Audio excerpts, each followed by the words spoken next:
Bonjour et bienvenue à toute la famille AMTV, Africa Mumba TV, la maison de l'excellence. Bon début de semaine à tous, je pense que vous allez bien, moi de ma part ça va.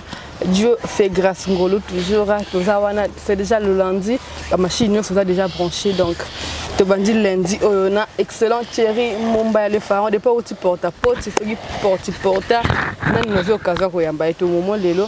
Je suis avec lui sur mon plateau. Si la réalisation avec moi peut déjà m'aider à dire bonjour à l'excellent Thierry Mumbaya. Bonjour. Bonjour Anas. On va insister à porte-à-porte. Peut-être au Kenya. Tu sais, on a la Facebook et on mais faut on a battu la privé. Ah mais je suis qui était. La qui était dans des nini. C'est là non. Oh, on a la façon de on a makambo. De globaliser Dubaï nion sur la bousoba. Maman scopé. C'est au-delà de tout ce que je suis là. C'est vrai, ces choses nées dans le bas qui n'a pas émission, je suis allé dans le bandakala. Mais aussi, il faut savoir que Bablo est dans le monde. Surtout au niveau peut-être mais comme les colomakas. Là, c'est juste une partie. Et comme les colomakas, c'est pourquoi? Parce qu'il faut dire que le prince à Dubaï est roi, Nani, à Koufa. À Koufa qui jusqu'à il y a 2 jours bien portant, il faut dire que Bamba va continuer à soutenir Russie malgré la position de la capitale des États-Unis, la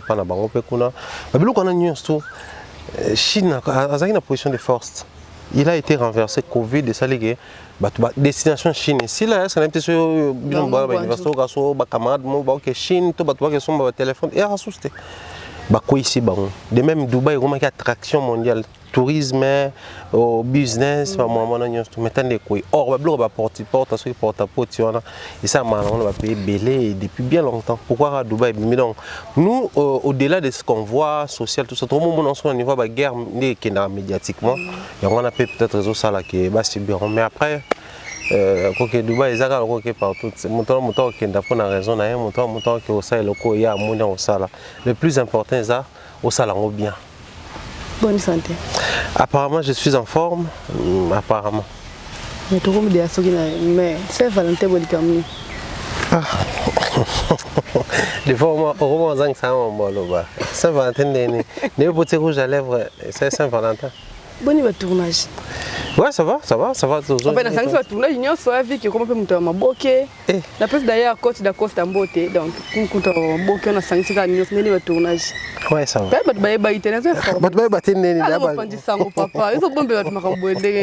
vas retrouver la pièce. Amour par définition, il y a toujours qui y a aussi à Dubaï, va retrouver Bissokuna, va retrouver la buzz, va retrouver la pièce mon soupé. Donc confirmer mon temps bokeh. Boto le bien on l'engage ça n'est na boya. Na quand ça boya. T'es na mon temps bokeh. C'est pas. 500 ouais. Tu es au Congo, émission, ma bokeh. Après moi je pense que non, c'est pas un problème de temps, c'est un problème de volonté. OK. Il faut tourner dans la télévision, il faut tourner dans tout le monde, il faut qu'il y ait des classes, tout ça. Alors, moi, si Nanda, sûrement, Misala, tout est là. D'abord, le vouloir donne la possibilité à ça les locaux yolingi au répartir.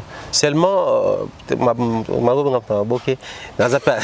temps plein, c'est juste un moment à temps partiel ou à temps perdu, dans ça rejouer. Et puis c'est beaucoup plus avec Dacosta. Donc 2 personnes sont plus assis là dans Dacosta.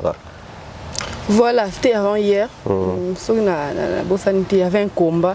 Au perdre, il y a un combat, mais tant que a gagné, et comment Martin. Martin failli lutter parce que malgré ça, il a fallu la faire bien pour une première. Martin Mou, c'est vrai, tout ça là. Il a fallu la faire bien. Non mais c'est quand même une fierté. Moi je pense que c'est vrai, les autres allaient peut-être enregistrer un sauté, mais il est grand temps que nous sensé bateau ba osala mambo bien na ba différents secteurs na bango. Martin il a une histoire. Moi quand je parle d'une personne, je me réfère au délai comme référence. Il a gagné un combat, mais ce n'est pas le premier combat qu'il a gagné. Il a gagné des combats, il a eu à gagner des combats dans sa vie.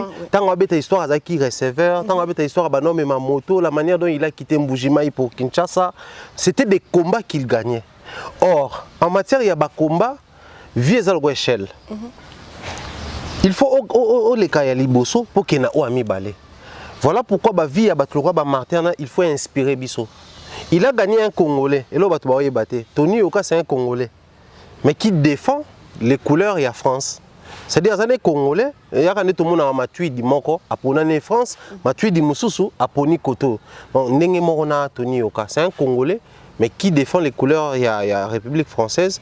Un bon boxeur, mais seulement autour de lui. Moi, mystification, c'était des succès en succès, des gloires en gloire. Donc il a fallu un monsieur qui a une histoire pour gagner. Mais moi, je ne suis pas, enfin, c'est pas tout le monde de mon lobby, tout est amoureux, tout amateur, il y a boxe. Et bien, tout c'est pas le cas après les Congolais au monde. Mais, si on a le monde les combats Yoka et Martin, en fait, les sports à la base, ils ont jeu, il y a spectacle.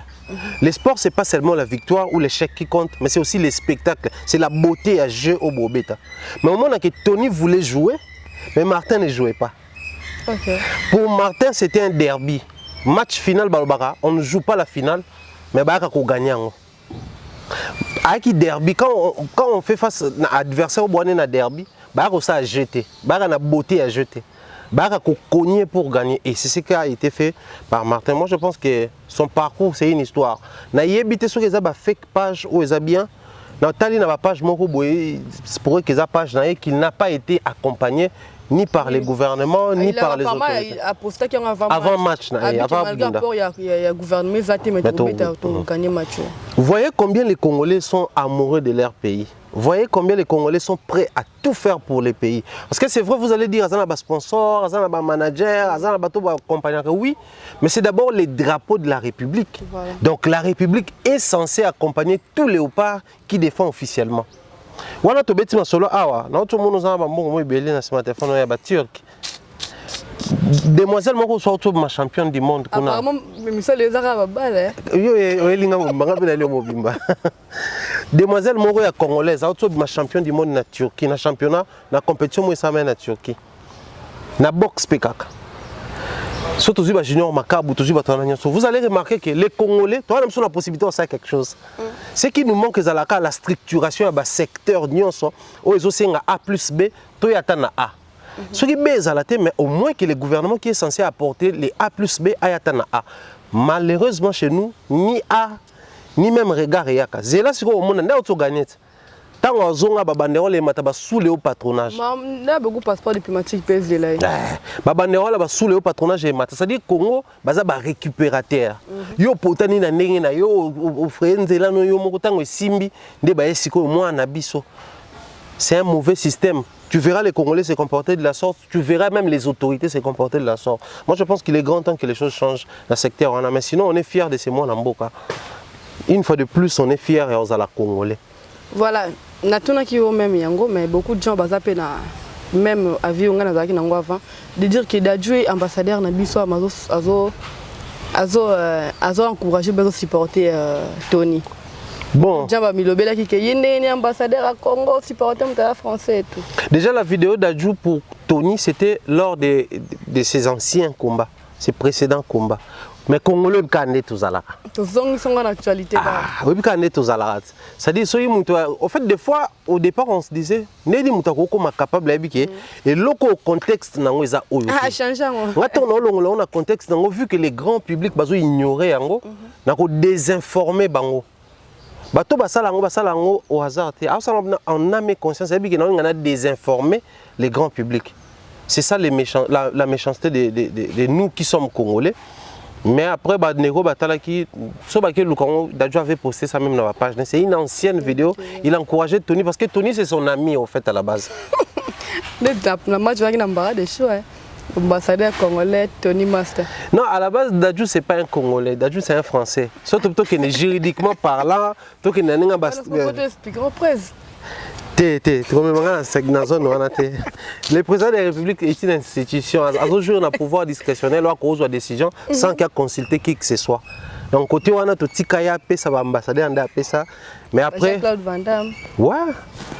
Tout le monde a bêté l'histoire que période mon Kofi Olomide par comme ambassadeur culturel et pays mon boy. Non, tant Tant que pour année. Période où Kofi comme même ambassadeur culturel, ils a à vérifier. À comment ambassadeur culturel à Congo Brazza. Ok. Mais il est congolais de Kinshasa.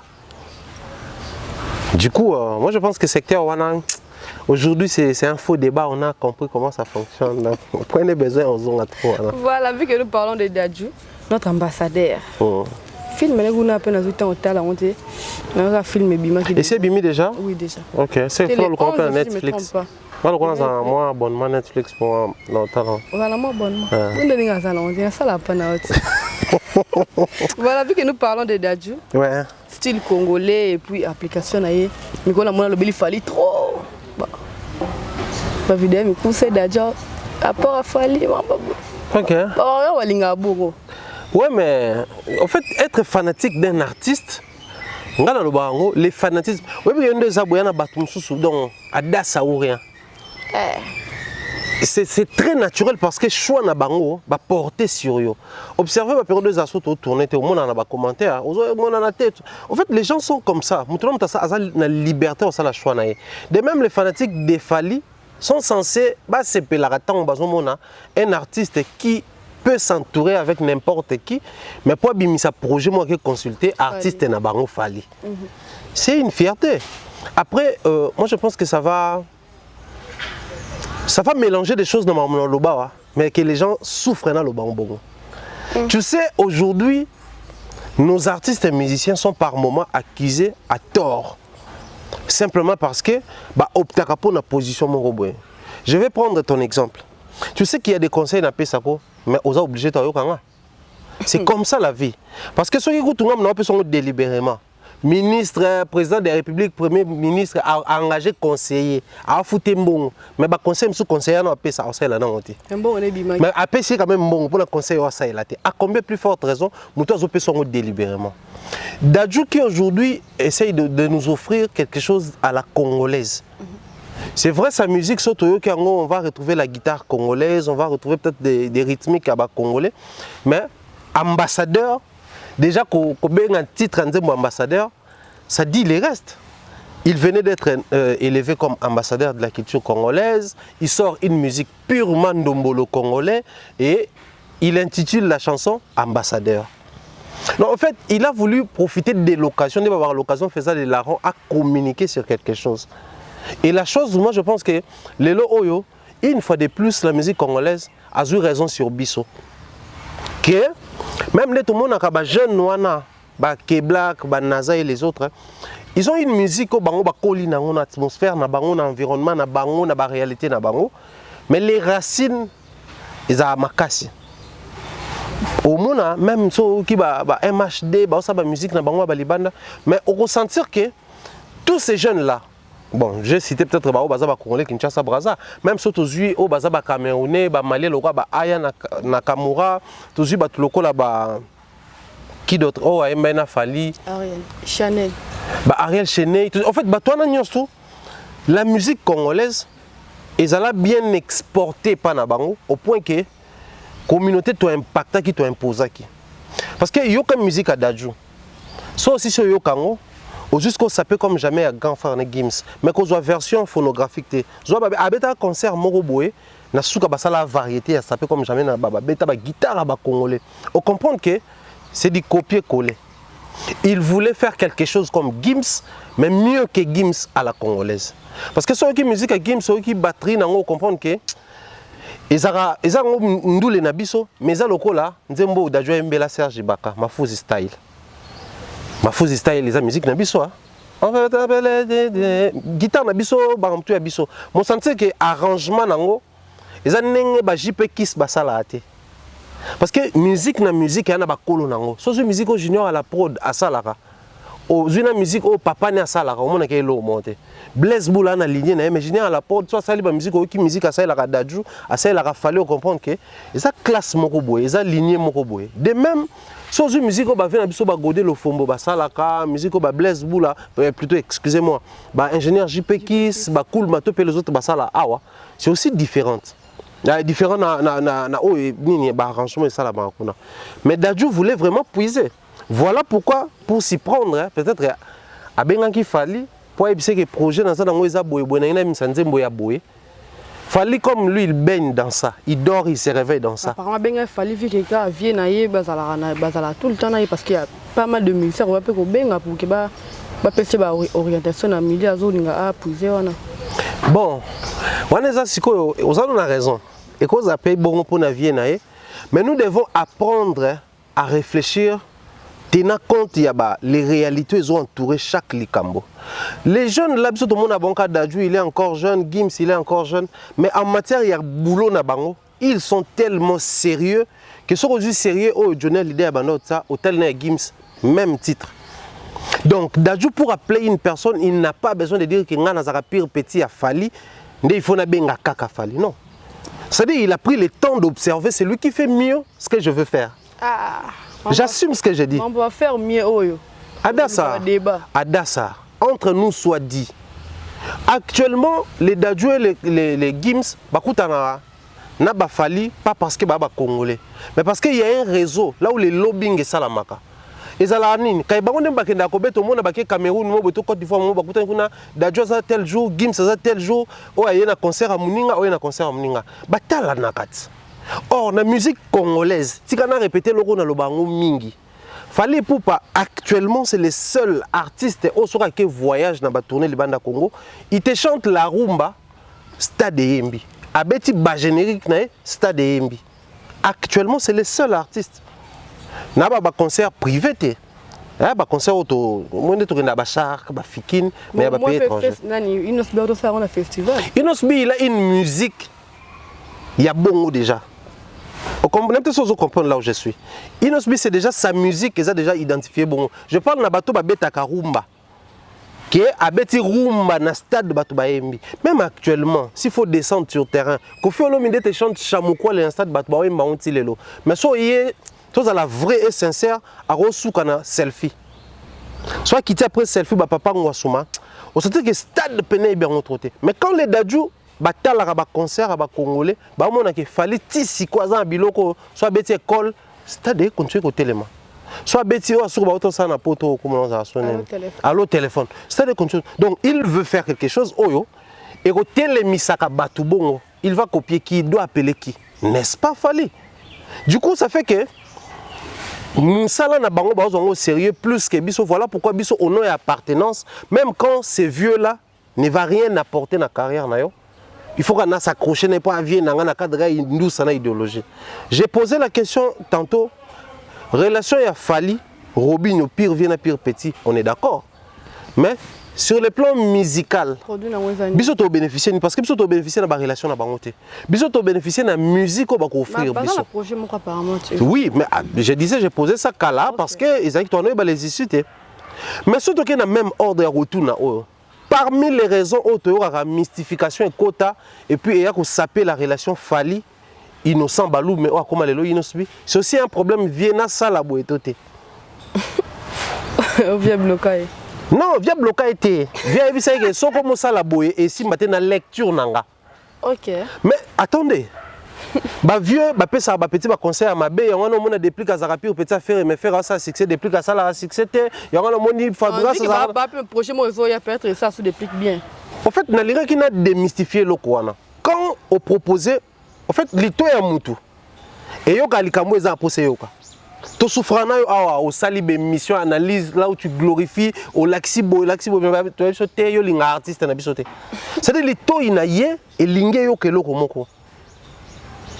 Le meilleur conseil de l'homme, c'est son intérêt. Ce que mon intérêt na kata likambwana te. Yo bon conseiller yende ngolinga yo côté. A ça les langote. A ça la jour on mon intérêt na ye. Moi je réponds ceci. Yo uti musika na musika to yo tourner parce que tout mon intérêt na biso ça na émission to ça là. On n'a pas besoin d'un conseil de même, les artistes hier, c'est seulement parce que la personne qui a un conseil a déjà une idée dans le monde. Ce qui conseille nous est à l'encontre au APCO. Voilà, ça c'est le premier point. Le deuxième point, rien n'est rassuré que les conseils aux parents ne que ça tout ça est rien. Il faut tout le bango lelo. Rien n'est rassuré que ma matière ou batang ça sur la classe. Surtout ça les on te nginda. Rien. Pas calcul wana. Mais comme ils a étape et vie, il faut pas payer sa bisson. Dadjo aussi pouvait ne pas conseiller wana pour pas falloir passer les on petit. Toi ça les on peut s'imiter. Mais au moins yo sengi conseil, ba pesio o ba ko pesa yo. Da pesio on peut selon yé. La décision finale est où tu n'as pas à colo, nous autres non et pas à conseiller. Donc moi je pense sur ce point, c'est une très belle occasion pour l'hôtel Sabato que les artistes et musiciens congolais qui jouent la musique d'ici, ils ont quelque chose à donner. Directement ou indirectement, ils sont importants pour la musique nabiso et pour la bateau bazoli ngaba beta musique nabiso. Il n'y a pas plus grand professeur en musique nabiso que le bateau ba beta déjà. Voilà pourquoi moi même quand ça tarde d'arrêter ma bilo quoi le français ma besoin ça français ma là tout ça non. C'est vrai tout pour ça même quand il faut chanter, il faut veiller dans les détails que les français soient bien. Mais quand il faut communiquer, vous communiquez déjà quelque chose qui est plus grand parce que les langages dépassent la langue. OK. Aucune langue n'est universelle. Langue universelle est à la rater. Mais les langages, ils sont toujours universels. C'est vrai, les langages dans le côté, yo eba kenabiyaka. Arabe eba kenabiyaka. Vous comprenez? Anglais eba kenabiyaka. Peu importe les peaux, noir, rouge, jaune, blanc, toyeba ke babiyaka. C'est les langages. Or, les artistes et musiciens utilisent un langage facile à comprendre qui est la musique. Donc, il faut d'abord être fier de nos artistes et reconnaître que non, ceux qui pouvaient déjà faire ça parce qu'il y a une pénalité, une brigade, un choix meilleur parmi tant d'autres. Mais il fallait passer par Fali. Mettons des côtés où on pas à Vienna, mais c'est parce que Fali c'est bien ou c'est parmi les personnes qui ont ça mieux actuellement. Donc il y a un consultant qui est. Actuellement, on a mieux Wanandé. Tu es trop Fali. Trop, beaucoup trop même. Chérie Mombaya, depuis hier, clip 500. En fait, selon moi, moi déjà, il y a un qui va clipper Bima. Ah, il y a un TikTokeuse, c'est normal. Donc, moi, je vais acheter, ok, même si on a une musique, on va acheter 500. Ok. Mais quand on a 500, 500, il y a Gaze, il y a Naomi Kembo, il y a Innocent. Même Banamiki. Tout le monde, en fait, avant de faire la nuance, et le salaire est bien comme on a bébé Majabou. Oh, yo, les gars, moi, on a baraté. C'est pas à moi, notre roue. Moi, on a c'est la nanou. En matière de vitesse. A changé le rythme, en matière de vitesse. En gros, avant de faire des détails, il y a clip. On peut faire combien sur 10? Sur 10, clip plutôt 100. Clip, non. Clip sur 10, on peut 8 et demi ou 9. Ok. Ouais. Concept à clip déjà c'est bon. En fait, il a vendu les côtés congolais, Kinshasa, les ambiances d'Afrique et tout, mais les côtés classiques et hypocrites de l'Europe et tout. C'est-à-dire que tout le monde va enfermer, il est pour autre cause. Maintenant, la commune a se laissé emporter, il y a bien peu de ambiance, mais on a parlé. Parce que dans le qui n'est pas trop, les gens vont house party. Soirée, on a parlé entre nous, on a chillé, on a les armes à côté. Biso a tourné dans le jardin de l'Inde, tu as dit pembe. Barbecue, bon, ça m'a trop dans Kinshasa. En fait, il a vendu les deux côtés. Et on va voir un directeur écrit que quand on est réalisation clip, en principe, ils ont clippé ça à la poto. Mais il y a des foutu comment Chili. Il y a des billets, des hôtels, la salle séjourner à Kinshasa parce qu'il y a aussi sa clip. Okay. L'implication personnelle de l'artiste, ça prouve combien il tenait à ce qu'il ait son résultat et sur. Donc voilà pourquoi moi je pense qu'au côté réalisation, à côté effort, volonté, et même si on a 8 et demi ou 9 carrément. Yo linga ngote. Je pour 500. Bon, je ne suis pas trop fan. Okay. Personnellement, je suis fan de Bombo. OK. Na K-Black. Je suis trop fan de cette chanson là. Elle a appelé moi Mouké Obaïmana. Comment? Ouais, bien. Abed jour Tika. Junior Nembalemba. Elle a appelé. Mais après Kiboko, je pense que Geza a PC sous It's Moussou Bandubini Sabato na ba fête, na ba soirée, au moins Kiboko lo ana des fois. Pendant que le général a confirmé qu'il fallait comme dans un It's. Non, mais attendez. Bah, it. Fallait pour passer, fallait pour pas. Gez Mawete, c'est Gez Mawete. Robin Omundibs, c'est Robin Omundibs. Qui d'autre? En fait, déjà il faut dire qu'en termes il y a succès, célébrité, fanbase et autres. To comparer bango si côté, il faut te payer ça peu Gez temps na bango, faire asseoir paix, ba carrière na bango plus de stabilité. Mais je parle de la musique de Gez Mawete. On est là avant qu'on a un succès. Du coup, il y a ça là que tant 500 et il y a différence dans qui beaucoup les a qui beaucoup la banane succès na clip. Mais 500 ils a biso tout le monde qui a déjà vu à TikTok déjà bon ça la récupération, Instagram mais ça la qui récupération et puis après il y a repé sango au succès et puis ça qui donc du coup moi je pense à mon humble avis que c'est vraiment une chanson qui va Banzembo to benga ba vache à lait qui va sauver l'album de Gez Mawete parmi Banzembo ngwana Banzembo banzaki surtout côté place moko bato ba bina ole bokata bozong sa bana Banzembo ya Gez bo Gez a été beaucoup taka ne kuti ba bina déjà ba dali kolo o teka mbamo 500. Donc félicitations à lui. Après s'il faut parler message hein, bon là Gez ne fait pas la musique oyo eza ya so eza ko bina eza na ba message belé. Lui il est des gens so eza musique ko bina. Tout ça là. Et puis la musique dansante c'est pas trop culture autant à message. Tout ce que j'ai retenu c'est les efforts de l'artiste. Lélo, je vais profiter pour dire ça. Comme je disais tantôt que Gez Mawete, c'est la différence. Gez a un producteur, un label sérieux qui est bien assis, mais Inos B n'en a pas. Mais donc ça dit il y a beaucoup d'efforts personnel. Dans l'émission na l'Aubert, un artiste un label, mais il y a aussi un problème. Parce que ce n'est pas les labels qui proposent un manager à l'artiste. D'ailleurs, trop souvent, les labels arrivent et trouvent l'artiste avec son bureau. Ouais. Manager, chargé de communication, chargé de plan, tout. Azan a bango déjà. Si et seulement si c'est les labels qui couvrent tout, c'est parce que les gens ne connaissent ou ne comprennent pas les fonctionnements de Gez ne best of the best na label. Déjà mbongo ba gagner na best of the best. Bazo ka ndambo. Ba pesi artiste, bazo les restes ba pesi label. OK. Donc label ba pesi au travail local la éditeur. Il y a artiste. Mais surtout qu'il y a la même logique on va poser la question où est aujourd'hui J6 Abdallah? Parce qu'il n'y a pas gagnant qui, best of the best, à côté de Boumaï. La carrière de Gez et la carrière de J6. Gez a banaki succès avant, enfin, a banaki déjà pour avant. Mais il y a best of the best, il n'a pas fait un truc et bombarda qui était. Il s'appuyait beaucoup plus dans la réalisation de Yakala. Contrairement à J6, Pesa Makambu, c'était lors d'une audition. Noëlla Madinga, Bill Clinton, tout, a bêté le Pesa Makambu. Tobina, on a fait dans bar avant même Ebima. C'est-à-dire, avec une animation, il y a un esprit. Mais par manque d'un bon encadrement, je pèse bien mon J6 Sama Sananga Tuzarana et Tokutananae. Mais je dis toujours, il a été mal entouré. Bateau Banek entouré, on a des journalistes. C'était un entourage pas trop bien pour l'artiste. Pas trop bien, trop professionnel. T'es professionnel, mais pas trop bien. Vous savez,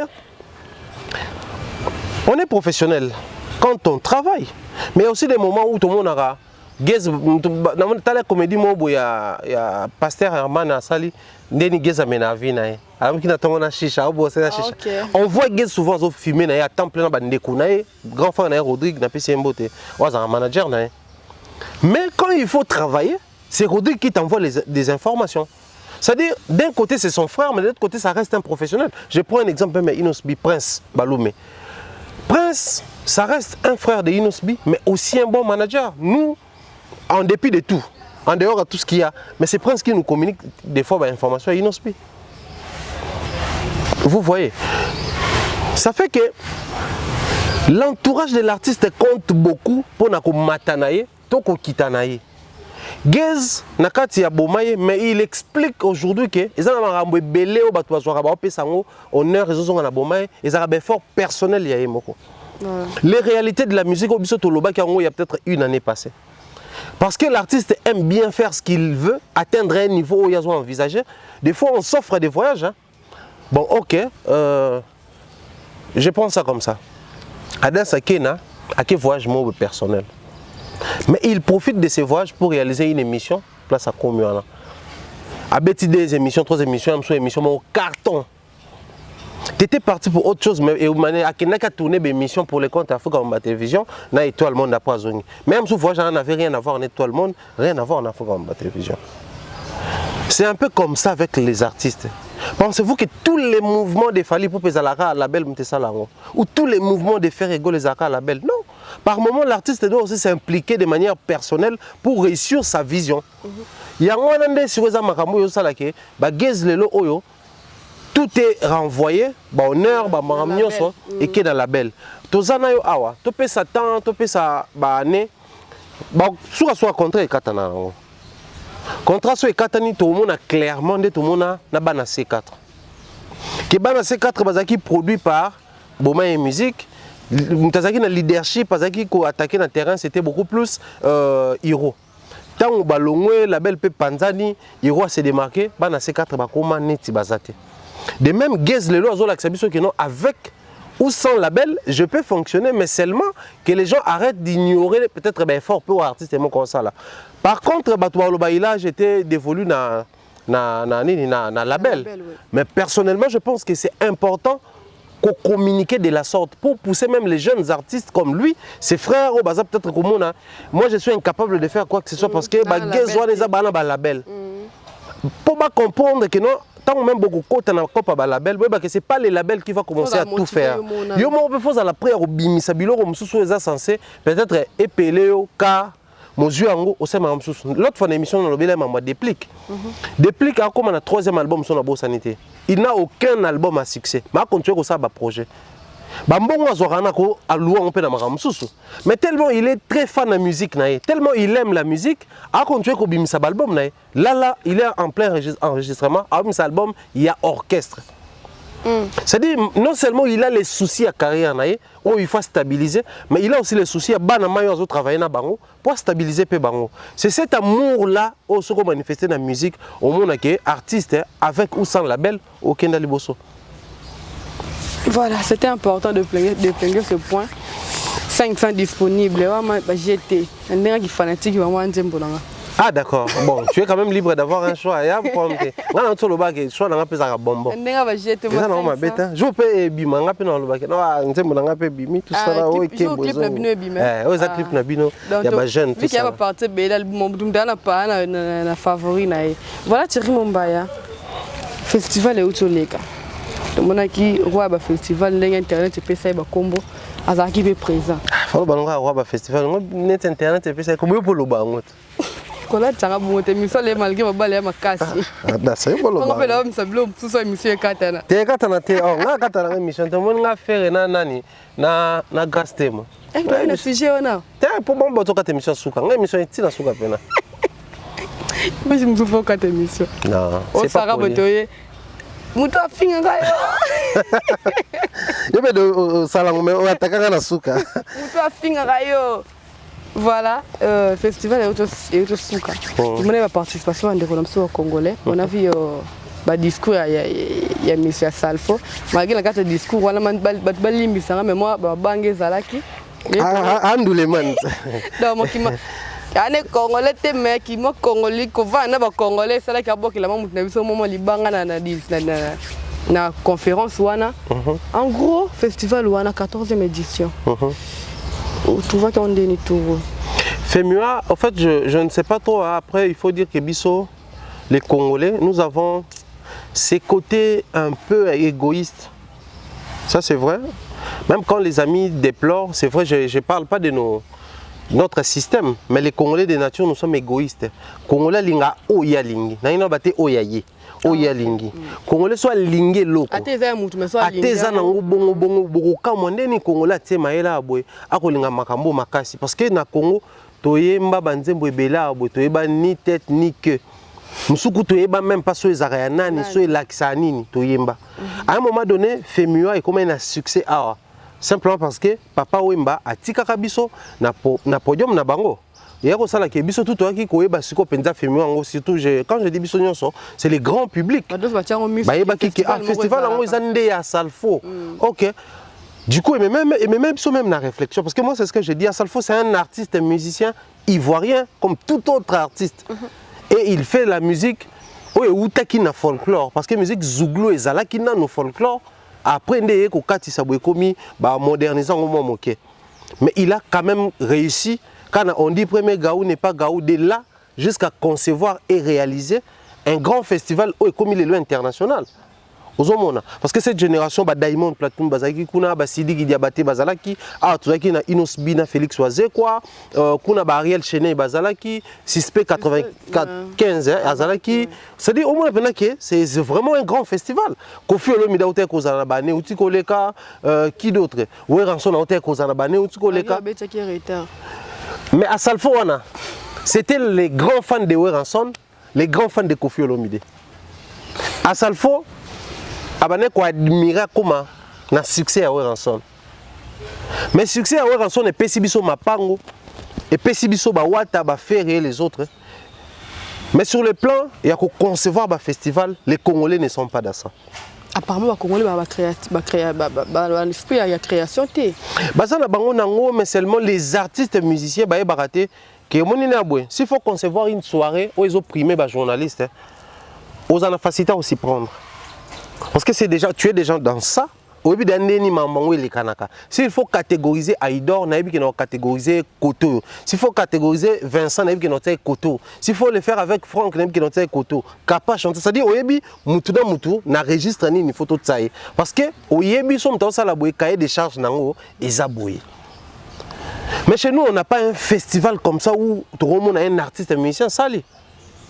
Les culturels, Bazali, vient de Serge Kayemba, Salara Fiet, Festival international des étoiles, bien que Koufa l'Angopé, mais même quand même Basalif Keita, ah ouais, mais même si étranger, peut bayana bango.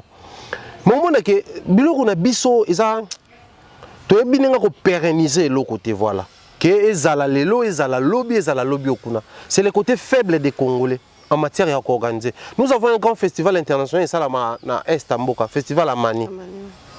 C'est pour la paix. Bah, il y a un David, grand artiste du monde, Goma, s'il vous plaît.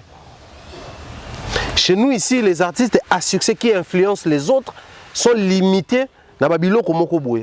Nous avons des grands comme les Kofi Olomide, les Ouera et les Jibé. Mais aujourd'hui, ça parle 50 ans Wenge sans pour autant projeter de façon que comme un festival. Ça parle juste un moment festif, Tozu Balar, Tokaboli, Topanzani. C'est fini. Dans l'année lobby Melia, ils ont qu'à parenthèse, dans l'année qui réfléchir sur la réalité congolais. Dans l'année lobby Melia na B1 Papa Pimboma. Bah si bango un projet il y a 4 titres. Mais bango peut ba petit d'abord la so ba vie ba roti que la bango peut battre sa banzembo. Parce que après ça évoquer qui raison moi bien yé na winga tikala jamais kende ba patient kusangila ande bazaki ba te banzembo na album ba weka ba yembi yango. Yé winga 4x4 atika ko tanzembo te et que ba vie peut ba yemba na. Donc pour Naïpe, vous avez un grand plaisir. Ce que Alain Pela a proposé, bon, Emile a proposé, bon, Kaloudja a proposé, bon, automatiquement, Méli Melo est côté. Moi, tout ce que je pense, Ezali, les discours, c'est vrai, Nasuka Pika qui n'est Kofi, ouais. Yo bo tanga kombo ngana tangi nanga kombo. Otanga kombo bemko mono susu. Ah ok. Mais yo tanga moni bango confiance na raison. Yo tout na ba question mo boy. Autant ngana otanga kombo après il ngosi no santé. Quoi de la raison? Parce que quand il dit au fait on appelle ça moni biso awa. Tu vois parmi bateau tu vois qui est indigné.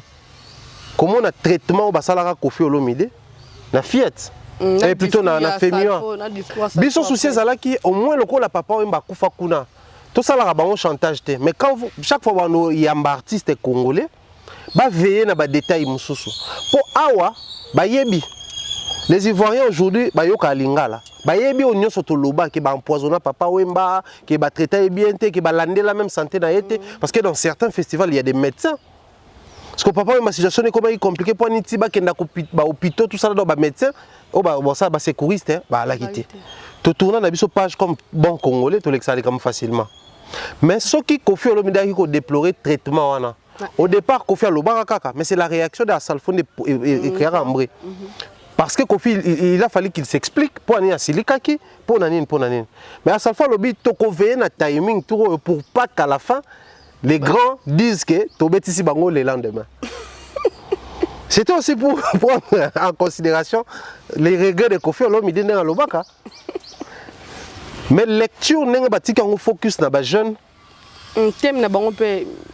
pour assurer relève à la musique en Afrique. Moi, je pense que c'est une très bonne chose. Aujourd'hui, à Salfo, c'est vrai, il a commencé il y a bien longtemps, mais surtout, il a fallu que les jeunes faire des jeunes. Mais ce comme à Salfo, c'est un niveau où il y a Kofi Olomide, musicalement, par rapport à succès, mais ce qu'on a par rapport à l'âge, même il fallait à Salfo. Je crois, une année ou 2 ans. Sauf qu'il fallait déjà me connaître que faire écoute pour faire Amkola fallait. Surtout on a tabawazé quand on mikolo na Salfo tout ça là. Mais quand on parle relève na jeunesse na musique, babengi Inosbi, babengi na Félix Oazé quoi. Moi même place na ma génération na bino na musique na linga ko tango te po. C'est très compliqué. Pour Oazé ko amkola wera na âge mais wera amkolo ne musika na ndule. Par rapport à la période ba bandi. Okay. C'est très compliqué ces choses-là. Mais avantage dans les alinines. À Salfo qui parle relève dans la musique, relève aux que une génération et les cani une autre est remplacée. Mais relève aux nazala qui n'a bâton. J'avais encore les flambeaux allumés. Mais n'a eu flambeau allumé wana na pesiote mais na katikati. De façon que n'a continué que jouir na lumière, na éclairage nanga, mais que tu jouisses aussi de ça. C'est ce que Salfo est en train de faire. Il a encore son succès. Tala na mona ba visuel place au monde que c'est un professionnel. À ça le visuel il y a Batoubo, il y a Batoubo. Même il y a Bango Magic System. Visuel moko normal le quoi il y a Batoutou. Boulez ko so yagi festival mo ba congolais. Ben nga bazwa kolo festival leader ba te photo munene. Ba mission ba oya wana ba te ba photo Mikel ba Siliki. Neni on réduire biso bongo pour ta biso tout ba musicien. C'est aussi dans des petits détails comme ça, les professionnalismes en termes organisés, mais aussi, ça va même sur Facebook, tout le midi 14h, tout le cas en Côte d'Ivoire. Quand c'est Ariel Chenet qui publie un truc, au moins même des bordeaux dans les commentaires à provoquer. Voilà. Au moins, on a fait certifié, ils ont commenté, on a provoqué, on a provoqué. Même avec les comédiens là-bas. Ils sont comme ça, en fait, vivre à bon. Pensez-vous que ces gens-là ont un problème? Tu as un clash des Bordeaux contre Ariel. Tu as Ariel contre des Bordeaux. Tu as un 95 contre Elon. En fait, ça là, un clash. Mais quand il faut vendre une image, une image que Bisso, tu as la vraie. Que les locaux, on est prêt à soutenir. Nani Serge Beno, c'est dosé. Et ça parmi tu veux ça succès actuellement chez Bangokona. Mais au moment presque les artistes tout le bélango. Parce que tout le monde a le bélango à sa manière bien entendu, mais le bélango. Créer la force moko pour créer barrière. OK. Un étranger c'est difficile à fracasser aussi facilement. Voilà pourquoi au monde na respect makasi quand c'est un Fali qui arrive là-bas. Parce que pour le moment ils se disent avec la force que nous avons créée. Mais Joe quand même à l'Ekani Bisso il joue ici. Cher que Bisso il impose. En fait bazaka bongo. So qui ba jona ba lobela Kofi Olomide. Ba lobela comme légende parce qu'ils se disent ah Bisso poto komata otokomi et pas na Bisso d'abord pas chez Bango mais pas na Bisso. Mais tant de tout ça, tant de tout ça, les forces. Mais Kofi il a un succès qu'on n'a pas na Bango mais ce qu'il y a on a beaucoup tout a un succès. Les respects. Si on est dans une bonne position, mais mal exploité. C'est le vrai problème au Tozanangoyangwana. Donc, à un niveau, il faut tout revoir le système qui exploité. Position déjà, Wenge, et Tikaki, Kofi, Tikaki, Papa, Tikaki, je pense que ça va changer beaucoup de choses. Mais pour les Féminois, chaque année, chaque édition, on va nous conscientiser les Congolais, Bota la Salfo. Malgré la journée, au moins, je n'ai pas Mbambou les bébés. Malheureusement, mais Thomas qui peut d'amboulat. On est spirituel. C'est pour des tout ça là, pas Salfa qui Congo, tout ça là. On va regarder tout ça là, tout ça des Congolais, tout ça. Mais après, c'est pour moi, je pense que c'est une très bonne chose un jour. Avant d'arriver à Festival Wenge. Peut-être après martyr, vous appelez la prochaine fois. Oui, peut-être. Ils n'ont pas exposé les projets, mais c'est dans nos cultures, toi, on a Tout ce que nous sommes en train de faire, tous ces mouvements, tout ça, tu es impliqué par hommes politiques, tu es impliqué par mécènes, tu es impliqué par tout, c'est juste pour une journée. Pas profitable parce que ça va profiter à quelques individus, là, mélomanes ici. Or, s'il faudrait tout penser loin, parce que les grands esprits réfléchissent sur les données où il y a les dans le lobby. Voilà pourquoi nous sommes tous à tout le baboué, surtout si tant à passer, non c'est la caméra haute. Mais tout le monde réfléchir sur la caméra où ils sont là. Les grands esprits. Bissopé, pendant qu'on a l'occasion aujourd'hui de voir les grands ringues se réunir, tout réfléchir autour, il y a aussi un festival. Bisous, tu as combien de temps le festival? Tu as un festival de la rumba, je ne cesserai de le dire. Sauf qu'il y a un festival de la rumba qui n'a pas les bateaux pratiquent la rumba maintenant. Or, si tu as les fémurs, tu as les liboso, les artistes sont bêtés, mais tu as l'édition précédente où tu as un musicien belé à succès, tu as les fémurs, mais tu as les c'est-à-dire pour c'est une fierté. Cette organisation ou ce festival est organisé chez nous. Donc, il faut tout ça. Tu verras au Cameroun traverser. Parce que c'est un pays frontalier, Mali, pour bêter, mais pour assister à la FEMUA. Or, grâce à FEMUA, les lots aujourd'hui, les Togolais ont un succès, tout fan. Dans la NAC, ni témoignage, Balongwa, Togo, baya na frontière na bango parce que ba yoka salfo ayé beta wana souci na bango ezala ki ba comment réussir dans un groupe neni ba salfo ba ça succès na magique système na bango ba okita te wa bango na ba yebaniti baya ba kutana ba beta uta salfo za argentin ya mba biso malgré ça et puis ça bango na yoki ba son na bino na yoki détermination na bino pe mais boza ratio la prochaine édition boza na FEMUA et FEMUA m'était kabango et puis ça va un succès ba comment au-delà vous à la festival yo beti ba pesi mbongo OK et comme il peut vitrine oyo et zo teka ba artiste tant soit peu parce qu'on a vu une autre il faut parler prestations a beti presque banze bonnet tout ya mortel 06 na concert wana c'est vrai ba to bazolo ba public ezaki mou wa otala ye le roi ba yebiete tout ça là d'attendre ba commentaire na lo ba nga vérité tout musu ba bi ba tout ba okama ba même pas kaza musicien tout ça là bon c'est aussi que ça on a privé mais dans tout ça qui gagne c'est Inosbi. Il a profité de l'occasion pour faire la promotion de son album. Tant que ba classique ba yebi ba saleni ba réagir. Mais tant que vous profitez pour apprendre, vous tomber amoureux d'une chanson ou d'un titre, à quel Lukango qui va gagner? C'est Inosbi. Voilà pourquoi les lois ont un décomplexé, même quand les gens appellent pour se moquer les rois des festivals. C'est une très bonne chose. Parmi les rois des festivals, il y a aussi les grands locaux qui ne jouent que dans des festivals. Grand bateau ba festival dans le monde et ça bateau le roi Richard Bonatiki c'est un guitariste chanteur camerounais aux États-Unis abeta ba festival to ba notango lo liste ba grands musiciens ba beta ba festival ba succès ba chiko au saranate Phil Collins ça la carrière né abana ko préférer beta ba festival que ba concert na même na ba interview na parce que ba festival nous doit temps na y a beta drum na beti drum pas bandi chat a terminer drum ak yemba. C'est une vision, mais aussi qu'on n'est pas dans biso, le coup là, le wengeisme quand tu biso trop d'esprit. Organiser concert bêta batubaya, ça aussi c'est bien par rapport à qui congolais. Mais aussi ceux qui vont à l'extérieur, il faut le faire. Il y a un moment le commis, zobeta ba showcase, zobeta ba soirée. Mais au ka Lil Wayne, 50 Cent, à part ba concert grand public, ça la ba carrière na ba showcase dans ma boîte. Et c'est VIP, ultra VIP, c'est ultra cher. On va battre futa, ba chiko en conservateur pour avoir un showcase. Et le roi côté on peut dans nakune, abandonner au kanzi moko yemo. Donc je pense que nous avons un système où déjà implanté, imposé ici. Tout ça la révision nango et ça la biso bien. Mais c'est plein à craquer, mais c'est Inosbi, à autant beaucoup à lemba. À qui soit beaucoup qui dans la Côte d'Ivoire, chose à qui pendate. Thierry Mumbaya. Année comme il a souka. Bon. Eh, année de souka, c'est quoi? Oui, bâti. Ok. Yo, comment terrible, année comme la souka. Toi, moi, nini. Bon, année zaka, tu as mis presque 4 années, je te côté au Kalaté. Fallait poupa.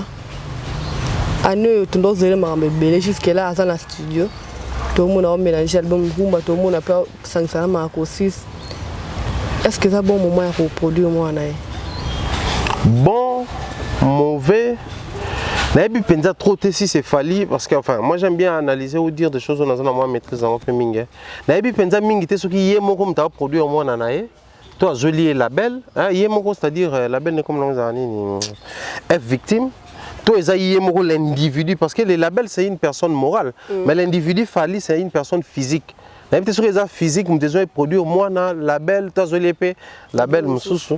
Mais na loba on émission à Malika, je pense que l'ADN ne trompe pas trop. Ça c'est une obligation. Vous comprenez?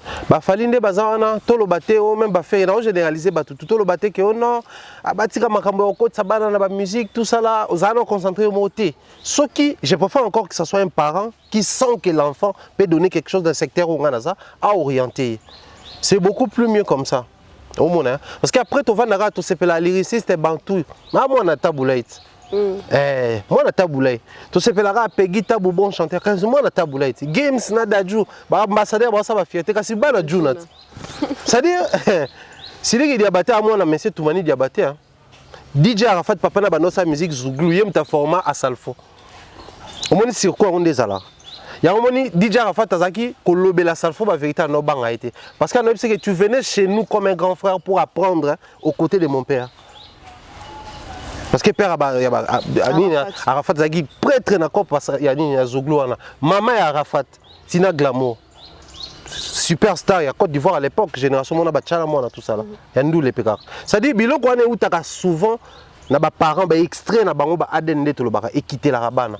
Si l'artiste Fally sent que son enfant peut donner quelque chose dans la musique, à encadrer yemoko akena onde azokenda.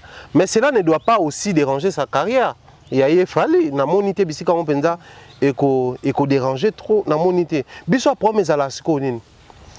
Biso ce système il y a ne to kana JBCR monter regarder ba prouesse to ba réussite to na. Biso za la rara siège ezaka moko. Non soka ada sa sous te fatele matotande mutu mususu tron mora to kolo bateke yé pas zala ça déjà bien ça on a to bakisa mutu mususu ya la raté yango wana moni to zalaka il faut to boma papa wemba pour mutu mususu à remplacer soit koufité papa wemba papa wemba même dans nos têtes tab analyse to salara solo bike non ba ino sube ba sale loko moko ba vient na bona ba salate bino nembo bebisa ba petwana bo vimbisa bango mutu ba papa wemba ba kofi. Sauf que non, Fally a fait ceci, bah vient d'abord à Wenge Basalite, bino, bobotami lelo lobby, boebi makambute. Ils oublient que au ba Wenge Basala, ils ont remis en cause pour Fally à Sali peut-être au-delà. To oyo, papa Wemba Salaka et comment remis en cause pour Wenge Sali au-delà. Non.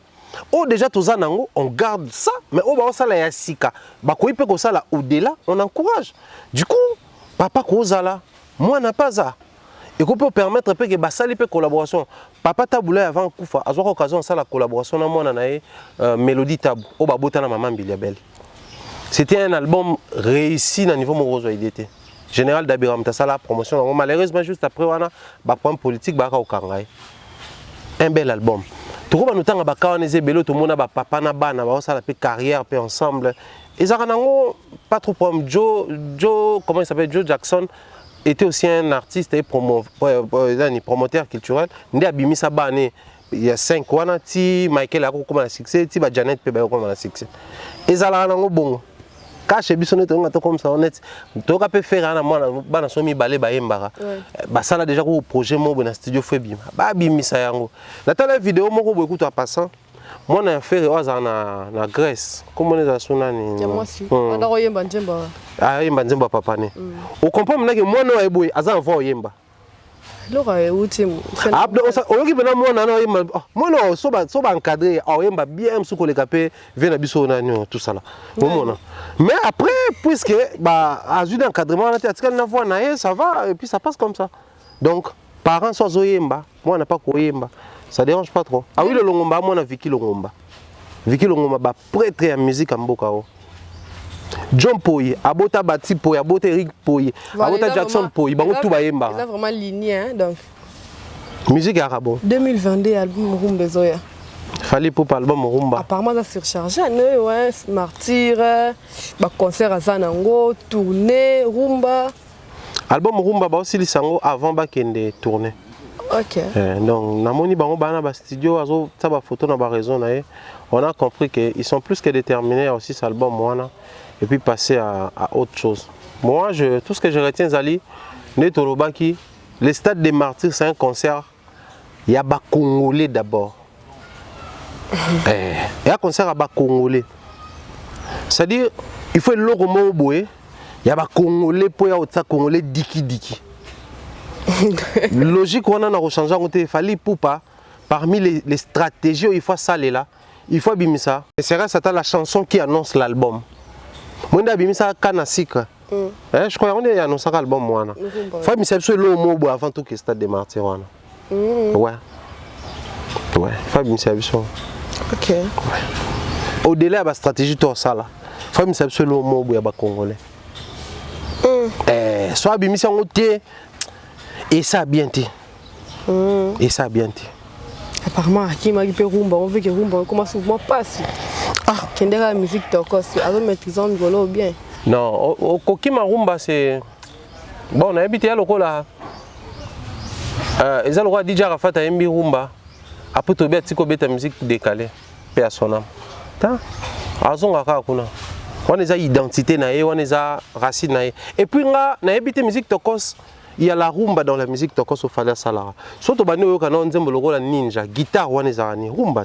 Surtout on kana nzembo logo jeudi soir, guitare wana ya papa Lutumba Simaro. Dan dan dan dan dan dan. Jeudi soir. Pour ne citer que wana. Surtout no luka banzembo msuto obimsa na ba guitare ba rumba c'est belé. Alors Rossellon le groupe pour un musicien. Hein? Bon, nako comme un musicien, Thierry Dia pas un musicien mais un journaliste. Après comme un musicien.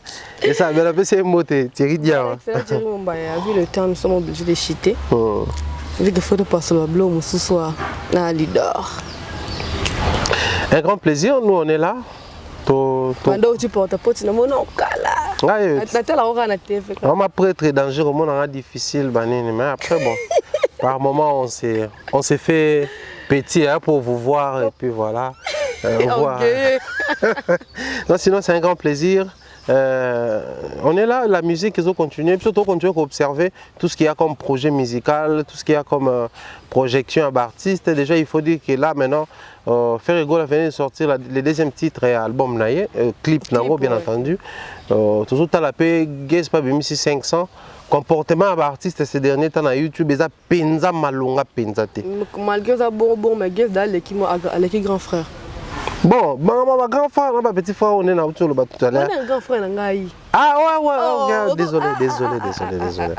Oh mon a, na bossa na ngelimbi ça. C'est une histoire de famille. Du coup, moi je pense que les artistes, il faut ba la muka. Na autour le tout à l'heure. Biso to akaso to zoom oyo, o wana nyoso to zai nango. To longo li to na place au garder te. Période moko ezaki view artiste faut tala maraba 1 million de vues ouais c'est bon. Tant que vous comprenez que tu commis sur ça 1 million de vues, bah l'équipe na stream, bah tiki net maramba ba ni. Nicolas il faut qu'on streamer tant. Bah msou ba tala mana ba view na YouTube, bah continuer qu'on streamer, bah continuer qu'on bimisa kuna azo teka na ba Spotify na ba Deezer. Biso to za to en fait biso na bale to na be to benga on li kolomoko joueur ali kolomoko. Biso to beta ka li kolomoko, so mi kona to beta YouTube, so to sisi to longoli, to komi na Deezer, so to sisi oh bon play, oh fele wana, to komi na bon biso kaka bongo. Il est grand temps que l'artiste soit mon photo ça va la vérité à bouer. Comment vous êtes incapable de mélanger les tout? Que OT Kapenza côté au bas streamer au côté au bas ça tout ça demande des stratégies. Tant qu'on va comme il côté la maman casse dans ba vieux ça n'est pas stratégie. Que non Mikolo il faut que boss s'abonner boss la ba lo na bango na YouTube ba to ba comme focus kuna. Garder kuna ba benga ngo ko fidéliser kuna bakisa eloko mususu. Mais biso tous alaka soit on est ici soit on est ici. Or, les autres, partout, et il est grand temps la Moussaïlo Kouana. Je pense que Bato va sauver Bissou dans cette situation. Et ça va te le Pourquoi je m'explique dans ce cas. Depuis toujours, quand il fallait parler, view, c'était Inosbi, Moni jeune, aïe, Batumso habité, Zapona Diamond, mais Inosbi. Et à un moment donné, c'est sans polémique. Alors sa musique de façon que bah identifier que pour non ça là où il malheureusement clash et on batala parce que dans les sons il y a Inosbi des fois qu'on sentir peu clash à te. Voilà. Mais moi so qui banze bonda yemba ko mon boulot na ko sala yango na ba conseil na kati kutu. Mais so ko na clip au sentir que Joyo ah ba bi ndenga beti lance boy ko esi boy c'est-à-dire bato ndate tababwa kangi singe sali boy. Omona. Yango ba no sa que clip ezo na succès. Koleka ba son na ba streamer yemo ko même s'expliquer ka lobaka bo mote na beta ki na damso ndenge talami parce que ba na fan ba message déjà ba streamer ba. Donc il a reconnu être faible de ce côté-là, mais Gez Mao a toujours été celui qui s'est distingué dans la génération en termes de stream. Or, avec un million de clips qui n'a bien au point que la réalisation a fallu et ça à Frima. Donc, le coup la côté est déjà fort. Mais à s'imposer peu côté, il y a côté tendance. Malheureusement, on a quitté, mais il y a côté tendance, on a retard. Ça prouve que à maintenir les deux côtés, il faut à s'imposer. Quand je dis s'imposer, c'est imposer les styles aux anangos. Il ne faut pas le faire à moitié. Je suis un musicien, on a une polémique, ok. Imposer en bongo et avance comme tel, je pense qu'il y a un égo sauvé. Si Dieu le veut, tu as le droit de reemballer semaine prochaine, et semaine ou plutôt, tout à la commande, tout n'est pas question sur la stratégie. Voilà. Merci pour le temps, l'excellent. Je t'en prie. Mais c'est porte-à-porte. Porte-à-porte si c'est mieux. Voilà, donc un grand merci à Batutu Balandibiso. Je pense à Batutu Balandibiso, Bernard Chamala depuis Soudan, Mireille Flore on a depuis France, un petit Soudan, Canada, tout France, Nadine Mayo depuis France. Donc, tu as bien au Dubaï, tu as bien Iriel, Isiel, le baron Yasso.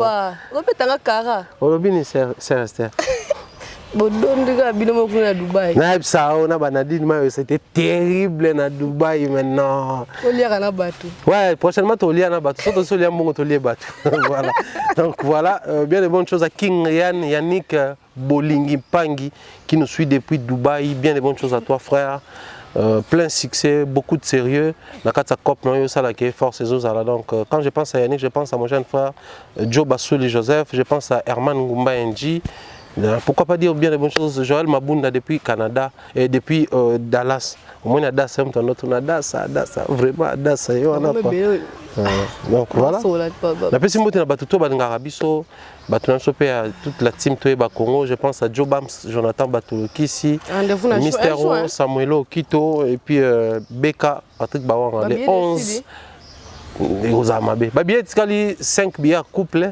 Je crois ceux qui 4 bientôt 6 ou 7 boy il y a 5 letons. Il y a au moins tout le basuming était pour dire billet comme non. Ah OK, bon, c'est bon, pas de problème. Voilà, merci beaucoup pour l'invitation, merci Père Claudie Messa. Coach Mbote. Coach Ibenge na PC Mbote. A police qui Mazembe. Ça va bien. D'accord, c'est moi qui va lingaroter. Voilà, ngam na lingaro. Donc surtout OK Dubaï tient la sac. My God, va boire qui va Dubaï. Et puis ça Dubaï baby. Je fais ça, voilà, merci merci à la réalisation. Je fais de gros bisous à ma maman, mon papa et ainsi que toute ma famille. Maman Flo, je t'aime beaucoup. Nous, je m'ai fait de gros bisous à Esther. Parce que nous, soit Jenny Pembele, donc continuez de vous abonner ici sur Africa Combat TV, sur Étoile Monde TV, ça sous Kanelengi. On se retrouve très prochainement avec un nouveau numéro, une nouvelle sauce sur la même chaîne. Bisous, bisous.